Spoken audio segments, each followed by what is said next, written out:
প্রায় 1.5 মাস পর আবারও হাতির আগমনে আতঙ্কে রয়েছেন জয়পুর জঙ্গল এলাকার মানুষজন।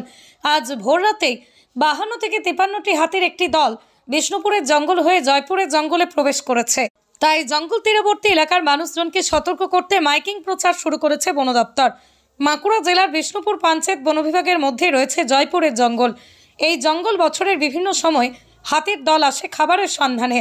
1.5 মাস আগেও এলাকায় চাষের ক্ষতি করে হাতির দল ফিরে গেছে মেদিনীপুর জঙ্গলে। তবে ফের 1.5 মাস পর আবারও খাবারের সন্ধানে আজ ভোররাতে 8টা শাবক নিয়ে 52 থেকে 53টি হাতির একটি দল বিষ্ণুপুরের জঙ্গল হয়ে জয়পুরের জঙ্গলে প্রবেশ করেছে। আর এতেই রাতের ঘুম উড়েছে জঙ্গল তীরবর্তী এলাকার সাধারণ মানুষ থেকে শুরু করে কৃষকদের। এই মুহূর্তে কৃষকরা জমিতে রবি শস্য চাষ করেছে। মাঠের পর মাঠে পড়ে রয়েছে ধান, চাষ করা হয়েছে আলু। এই বিশাল সংখ্যক হাতি জঙ্গল থেকে লোকালয়ে চলে আসলে বিপুল ক্ষতির আশঙ্কা করেছেন কৃষকরা। ঢুকেছে, কতটা আতঙ্কে রয়েছেন আপনারা?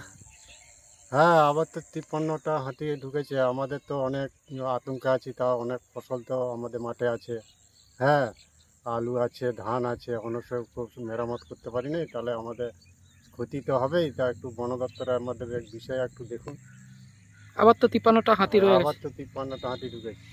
মাঠে কি ফসল এখনো রয়ে গেছে? হ্যাঁ, মাঠে এখনো ফসল রয়ে গেছে, তো আমাদের আতঙ্কে আছি। সব ফসল কী করে তুলবো সেটাই তো চিন্তা। যদি আবার ক্ষতি করে তাহলে আমাদের কি হবে?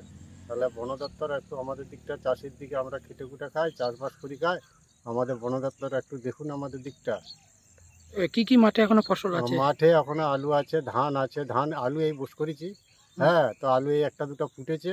যদি ওই ভাব হাতি এসে যদি পা দেয় তাহলে তো আমাদের লোকসান হয়ে যাবে। খাক আর না খাক লোকসান তো হয়ে যাবে একবারে।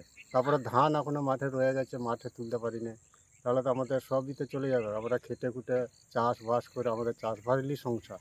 এদিকে হাতির দলের কারণে বন দপ্তরের পক্ষ থেকে ইতিমধ্যেই মাইকিং প্রচার শুরু করা হয়েছে। এই মুহূর্তে জঙ্গল তীরবর্তী এলাকায় যাতে কেউ না যায় তার জন্যই আগাম সতর্ক করা হয়েছে।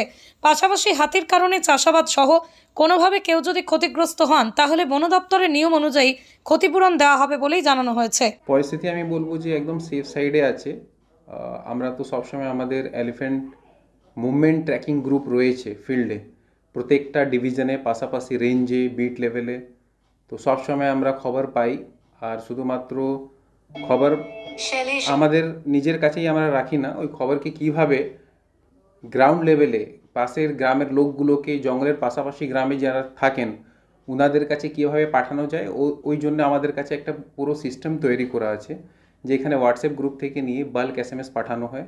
ওইখানে গ্রাম প্রধান, বিডিও অফিসার, আমাদের গ্রামের লোকগুলো, JFMC মেম্বার্স, আমাদের ফরেস্ট দপ্তর থেকে ছাড়া অন্য যারা লোকজন আছেন, মিডিয়া পার্সনও ওইখানে ইনক্লুডেড আছেন, সো দ্যাট কি থ্রু মিডিয়া আমরা ম্যাক্সিমাম মাসদের কাছে পৌঁছাতে পারি খবরগুলো।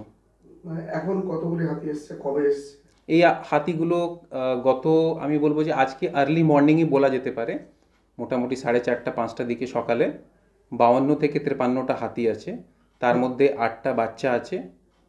তো এই হাতিগুলো বর্তমানে আপনার আধকাটা বিট জয়পুর রেঞ্জের জুরিসডিকশনের আন্ডারে, উপর জগন্নাথপুরের আন্ডারে রয়েছে। কোথা থেকে এসেছে এই হাতিগুলো? রূপনারায়ণ ডিভিশন থেকে এসছে।